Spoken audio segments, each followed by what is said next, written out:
Hello and welcome again to another episode with One Starfish, where our mission is to help change the world one person or one starfish at a time. As always, make sure to rate, review, tag us on Instagram, all of that good stuff. I'm really excited to be hanging it out with a good friend of mine, R.D. Saunders. Thank you so much for spending some time with us this morning. Angela, it is truly my honor to be here with you and with your audience. So I'll tell you a little bit about RD and then we'll get more into more personal stuff, but he's a director of an advancement for Equip and the Maxwell Leadership Foundation for the last 5 years. But he's been around John his whole adult life, so all 10 years of it, right? Like we're super young, right? He has two adult children. They're both getting married this year. This is one of the best people. I've got to meet him at the Exchange event with John, and I'm so grateful that I have. So tell us a little bit about your journey, like you started going to church. I think John pastored way back or something, and kind of got you down the journey of John Maxwell, personal development, leadership, all that stuff. Well, so John began, many of you may not know that John started his leadership experiences in the church world. And in his second church, he pastored in Lancaster, Ohio, which is my hometown. Now, a little sneaky truth, I didn't go to John's church back then, but I would have if I'd have thought of it. But my grandparents were who brought me to church, and so I went to church with them. But they loved John, and so they would always bring me over. And interestingly, as they aged, they moved to Florida, and their best friends became John's dad, Melvin, and they were with him all the time. Of course, John's dad passed away a couple summers ago, but I feel like I've been around John most of my life, beginning though with my childhood. Then it continued. I attended his college that he attended, where his dad had been president. And then when I became a pastor myself, and I was struggling in leadership and trying to manage that role, I discovered John Maxwell as a leadership trainer, leadership consultant, and just became a student of everything. Whatever he said or wrote or whatever, I knew it, and tried to walk like John and talk like John, and he really became a wonderful mentor to me. And that process of personal growth blessed me. My churches grew, my family, parenting, marriage, all of it really improved, because what John teaches isn't just really about leadership of a thing or of an organization. It's primarily about leading yourself. And we all need that. I mean, John said so many times that his most difficult leadership challenge is leading himself. And if that's true for John, I'm sure we all can say the same thing. So just have benefited for so many years by being a student of John Maxwell. And Angela can tell you that John is the real deal. He's, if John Maxwell's your hero, they say you never want to meet your hero. Well, it's probably not true in John's case. Mm-hmm. You definitely want to meet John. If you haven't had the opportunity, I 100% agree. He's better in real life than he is in the books. So I agree with that. And I can see the coaching that you've had. Like I said, RD is an amazing person himself. What's a tip that you could give? So we got lots of different listeners obviously on here, but there's probably a lot of aspiring leaders or leaders. I mean, literally we're all leaders.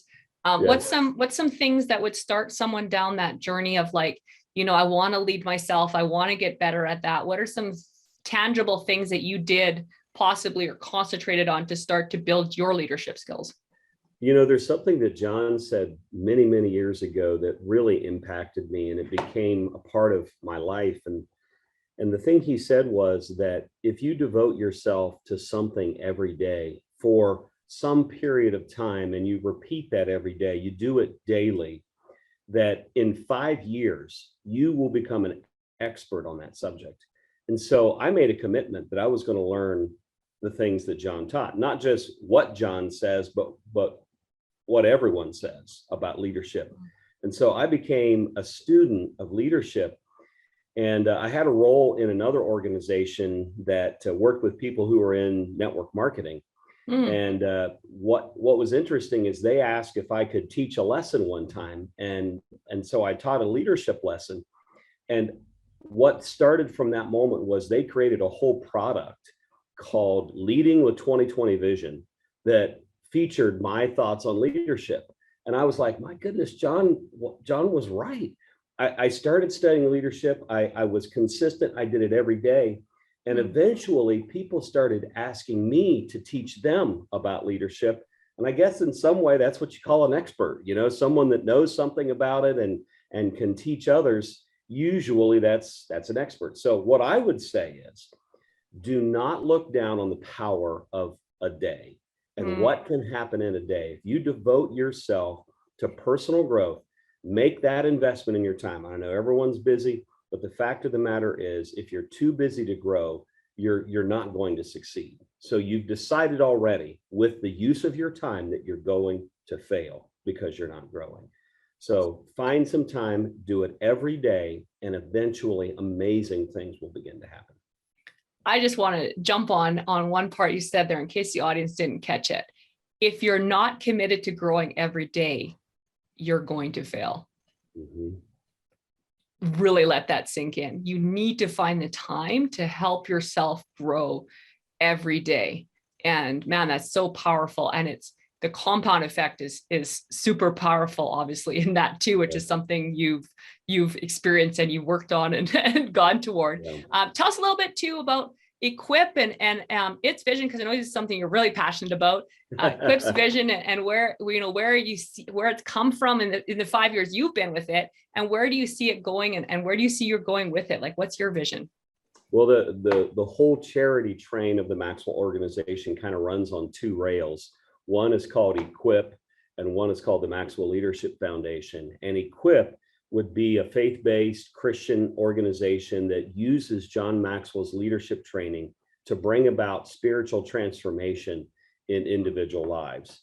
On the other side, on the Maxwell Leadership Foundation side, we use John Maxwell's leadership training to unite influencers around the biggest challenges of a country or a community, infuse values in that country or community that are taught by John Maxwell, so that we might see powerful, positive change happen in a country or a community. So we believe that when you do two things, when you unite influencers, and think about how challenging it is to get people to agree on anything these days. Just uniting someone on what we're having for lunch can be a big challenge, let alone how we fix some of our biggest problems. But probably the biggest problem we have is a lack of unity on how to solve these things. And there's such, in the political sphere, so many fights and difficulties. We just believe if you can begin to unite influencers and get them to really get on the same page for how to help transform communities and countries, you've got a long way to helping. But it's not just getting them to agree, it's infusing the country or community with values. The real challenge in most places is that we've lost values. We've lost our values, and therefore we've lost our way. And so we believe that when you infuse values into a country, it's like the tide. That tide, when it comes in, all the ships go up. Everything in that country or that community gets better when there is a process for infusing that country or community with values. And we believe that process is using transformation tables, getting 6 to 8 people around a table and growing them, and also helping them be inspired about living a life of values. When you can do that, Archimedes said, give me a lever long enough and a place on which to stand, and I will move the world. And I really believe that values are a place on which to stand, and transformation tables are a lever long enough, because no matter who you are or what you are, if you can get 6 to 8 people around the table, you can transform those lives. So that's really kind of what we do. It's got a spiritual connotation on the Equip side.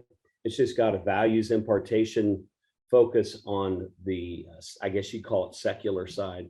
And both of those things together bring about transformation, which we define as powerful, positive change. We've seen it in our own lives, and frankly, we're seeing it now in the lives of countries and communities by the millions around the world. Touch on that a little bit, because I love the transformation tables. And there's a website we can have all this stuff in the show notes too, for that all. But people, I know I've talked to people, I'm like, man, I paint this vision, we're going to change this, we're going to change the world, basically through the tables. And they're like, well, how did they kind of work? So I'm like, well, let's share an example of, like, I know you've worked in schools. I know you guys have gone to countries. I don't know which one you want to follow on, but where it started and kind of where things are going in an area, like where you're starting to see the change happening. So, when you start out doing something, you're kind of figuring it out. And so some of your earliest efforts, John says no one is good when they start, but you got to start to get the bad out of the way. And so we started in Guatemala, and Guatemala has seen an incredible transformation in their country. There's some indication their gross domestic product has been impacted by the work that we've done there. But our goal is to get to what we call the transformational tipping point. The transformational tipping point comes from Malcolm Gladwell, when he said that if you can get 10% of a society, a culture, a country, community, et cetera, 10% to believe in and live out values, you can begin to transform that entire country or community. So what happens is when you get people around the table, there's information that they get. Well, you could give out information in a number of ways. You could give it out in a mass setting. You could send it to their phones. You could do all kinds of things. And let's say the subject was the subject of forgiveness, because that's one that we teach. We got to have right relationships with each other. If we live our life not forgiving each other, not overlooking each other, then that's never a recipe for a happy life. So we teach that as a value. Well, if it were taught in just a setting that, like a big conference, there'd be a lot of people that'd be helped by it. But what happens in a roundtable is completely different, because in the roundtable, the facilitator will say, okay, does everyone understand this? Yes, we understand it. Awesome. Do you have someone you need to forgive?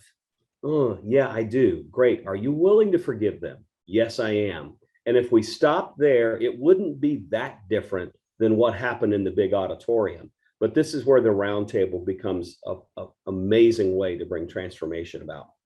The facilitator says, okay, cool. You're willing to forgive this person, right? Yes. Okay. When?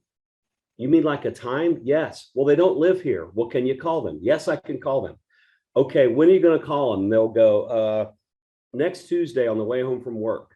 Oh, that'll be perfect. We're having our roundtable again the next day. You can tell us how it went. And so they reach out. Maybe it's a brother they got mad about over their parents' inheritance and so on and so forth, and they didn't get their cut or whatever it might have been, or as much as they thought.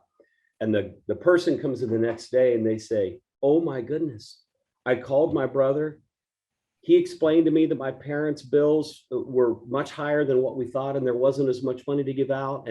But I got so mad, I didn't want to listen before, but now he explained it to me, and we're going to get together for the holidays. And then that whole group is like, oh my goodness, that is amazing. I need to forgive someone too. And so you see, that's the difference between information and transformation. Wow. And so that's been the big nuance. John's content, but put into the roundtable methodology. And those two are the 1-2 punch that I think really brings about transformation in people's lives. Wow, that is so powerful. Give me shivers. And it's like kind of not a real story, but it's a real story because there's a lot of people going through that. So it's like, we've heard it many times. Yeah. Yeah. And that's actually, Angela, in Costa Rica, they used this program in the Senate of Costa Rica. And there were 2 senators who basically sat down the aisle from each other, who hadn't spoken in 5 years. And they went through that lesson about forgiveness, and they both went to each other and cried and forgave each other, because they weren't only senators, they were sisters. And they had been at odds with each other over politics for all this time. And it completely changed. I mean, I think every Senate probably needs to go through this kind of thing too, in Canada and the US. Yep. That's a whole nother ball game. Yeah, it is. But I agree with that. Oh man, that is so neat. And so if someone's listening, they're like, wow, this is so cool. Where can I start? I would love to change my community. I would love to, be involved in my church or whatever, my business, my job, my nonprofit, that kind of thing. Where's something that you would say to suggest for them to kind of start either a book or through the Change Your World, or where do you kind of suggest someone starts? Yeah, so for an individual, I was definitely going to suggest changeyourworld.com. Change Your World is a book that John wrote with Rob Hoskins that basically teaches how anyone, anywhere can change their world. And it's an outstanding place to go. You can sign up, you can go through a roundtable there and learn how it works. You could then be empowered and equipped to launch your own roundtable. So I highly recommend that. As far as our specific charities, it's either iequip.org, which is our faith-based side, so the letter I, EQUIP.org, or maxwellleadership.org is the foundation one. So maxwellleadership.org is the foundation, and iequip.org is the faith-based charity. And we'll have all these links in the show notes. So anyone that's listening in or watching or whatever, definitely check this stuff out. On your journey now, like, we're kind of at this point, you're kind of at this point where, things are going, I guess I'm going to say good in your life. I mean, they're going good. As you grew, were there do you remember back to kind of when you started, some of the challenges that came up to stop you or to try to stop you, I guess, from growing into the person that you're becoming now? Yeah, there's no question that it's never a smooth road as you ascend and do better and improve. There are ups and downs. I think probably one of the biggest challenges that I had was developing the confidence to act. So I had success in other endeavors, but every day is a new battle to keep believing and keep being strong. And this is why I believe personal growth is so important. Personal growth isn't just the confidence you need. It's the old story about Sir Edmund Hillary when he is being honored in Parliament in England for his attempt to climb Mount Everest. And he didn't make it all the way, but they honored him for his efforts. And they had a big picture of Everest in the Parliament. And he walked up and shook his fist at Mount Everest and said, "Everest, you're as tall as you're ever going to be, but I'm still growing." And eventually, of course, Sir Edmund Hillary reached it to the summit of Mount Everest. Yeah. And so that's the thing about personal growth is I believe personal growth gives you hope, it gives you energy, and it literally gives you the tools you need to succeed. But it's an easy lesson to forget. The lesson that you need to keep having lessons is an easy lesson to forget, because there's a famous basketball coach that he called it the success disease. That when you get successful, you begin to think, okay, I'm good. I don't need to keep working. I don't need to keep digging. I don't need to keep growing. And so I've had some seasons in my life where I sort of had to get myself out of shirt collar and say, all right, come on, you're going to go back and you're going to sit down and you're going to do what brought you here. And that is, you're going to start growing again. So for me, I think the challenge has been, as someone now in my, mid to upper 50s, it's easy to think, I think I got this. I think I've got this thing figured out. The fact of the matter is, it's just like a car. If you're driving a car and you decide to keep that wheel perfectly straight because you want to go straight down the road, you cannot go straight down the road keeping that wheel straight. The only way you can go straight is constantly adjusting. Because the moment you try to hold it straight is the moment you'll go into the ditch. And I think as we age, we tend to not want to have to adjust and want to have to grow and want to have to dig. But the only way to keep the car in the ditch and keep going where you want to go is to constantly adjust. And for me, that adjustment comes most easily and most powerfully through personal growth. Awesome. That's so cool. And touching on personal growth, obviously reading, audios, that kind of stuff. How do you feel as you grow, and how have your associations adjusted, changed? What's been the conscious part about associations?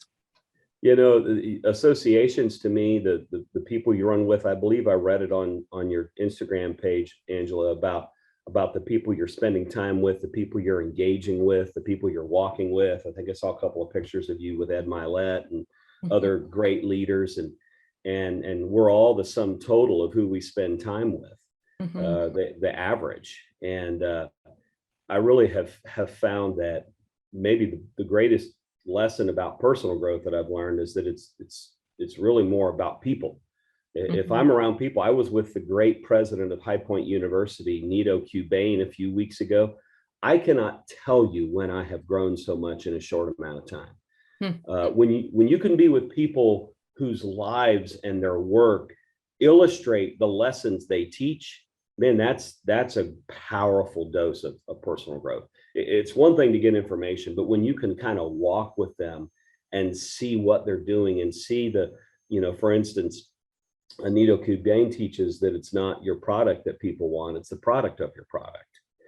In other words, they're not buying an education, they're buying a life down the road. And so in his mind, what we've got to do is we've got to prepare them to have a great life. And so at High Point University, every student doesn't just get an education, they get a life coach. And why is that? Because he believes that's the product of the product.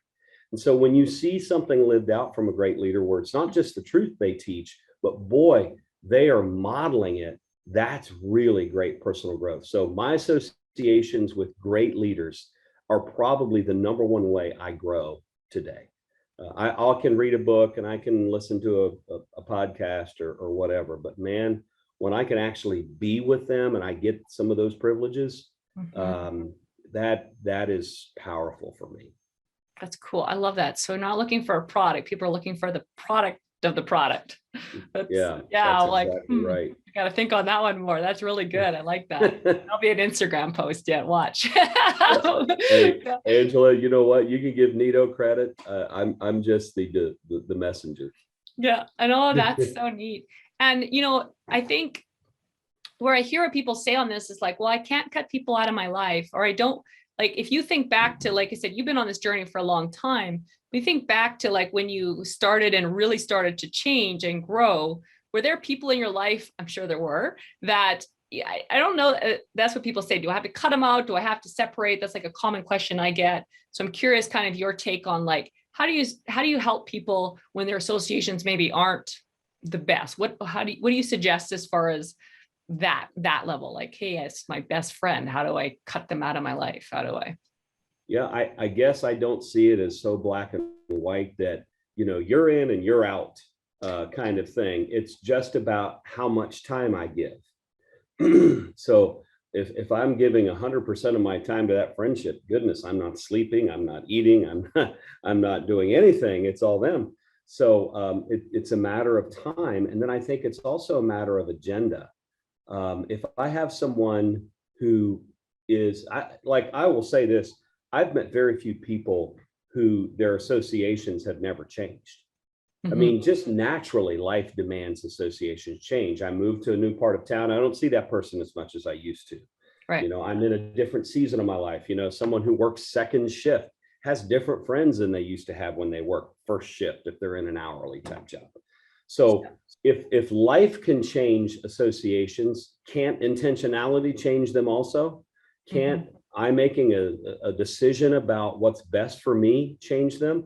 I mean, if that person went off to college, no one would think less of them because they're off at college and not as close a friend. See, I just think we talk ourselves into failure.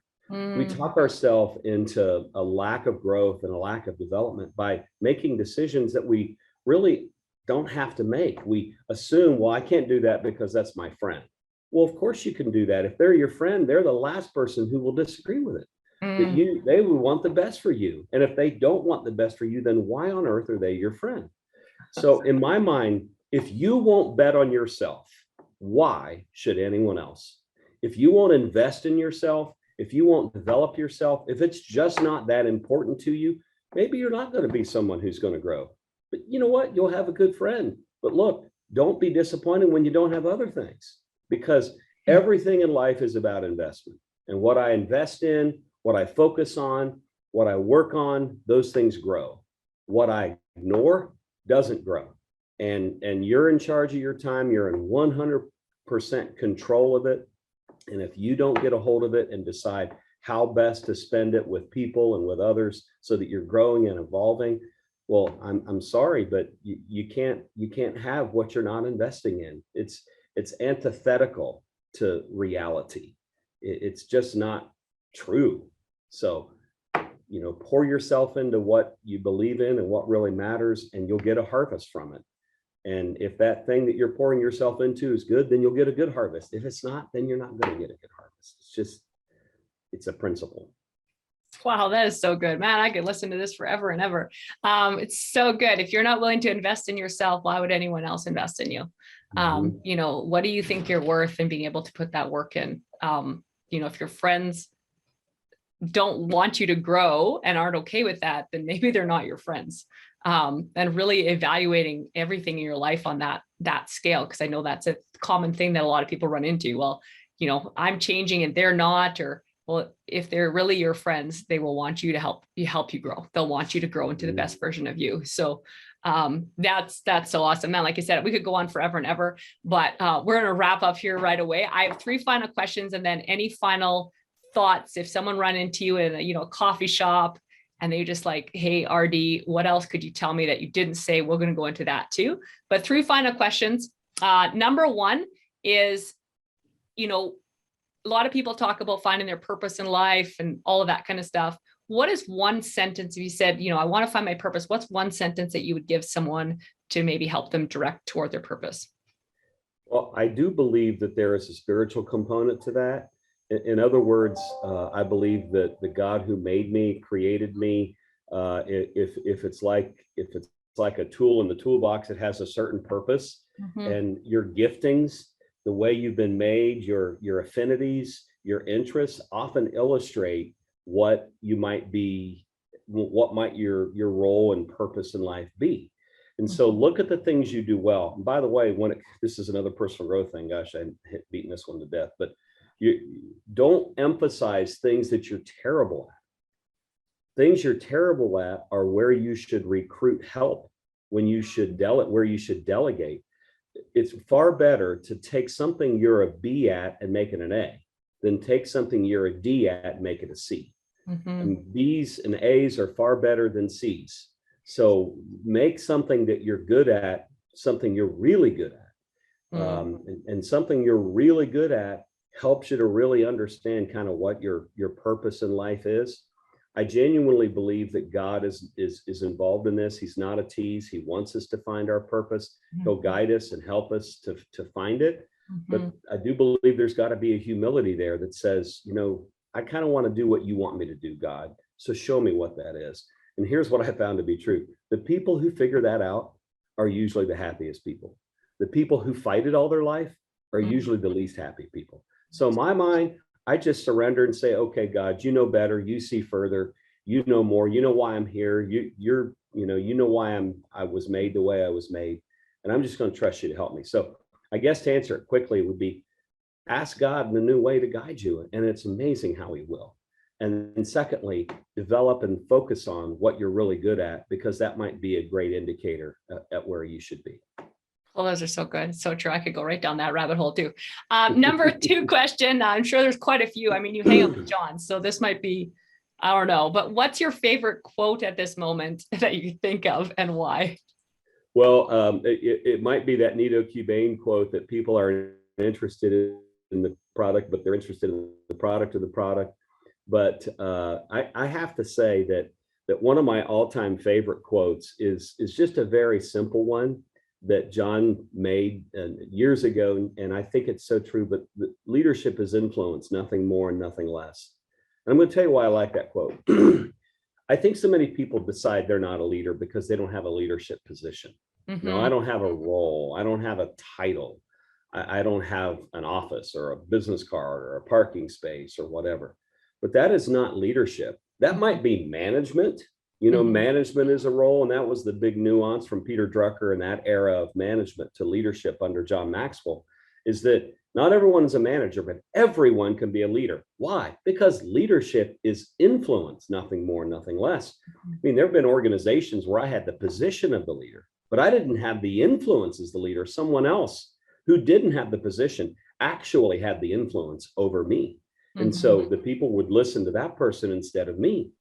So in my mind, if you understand what leadership is, that means you can be a leader wherever you are. You can be a leader as a mom. You can be a leader as a parent. You can be a leader in a blue collar setting. Leadership is influence, nothing more, nothing less. That's good. Those are both really good. Number 3 question is, what one word or sentence that you want on your gravestone? Wow. Well, you know, the thing is, when you work for John, you got to be mindful of these things, because he is such a worker that he works us all to death. So it'd probably be a good thing for me to figure this out. But I guess I would like it, and this is probably sounds like I'm talking like John, but it's genuinely how I feel. And that is, he was everyone's friend, is probably what I would want to be on my gravestone, because I just love people, and I love building people and blessing them and growing them and seeing their life become more meaningful to them and to others. And so maybe he loved people might be a be a good one too. So something along those lines. Oh man, that's so good. I love hearing these answers, just giving me hints on what I want on my gravestone. So awesome. So like I said, if you ran into someone in the coffee shop and they said, you know, what's one thing that I really want to touch on, that I really want, you know, people to hear that we didn't touch on today, what would that be? Well, I just really believe that there's so much good in the world.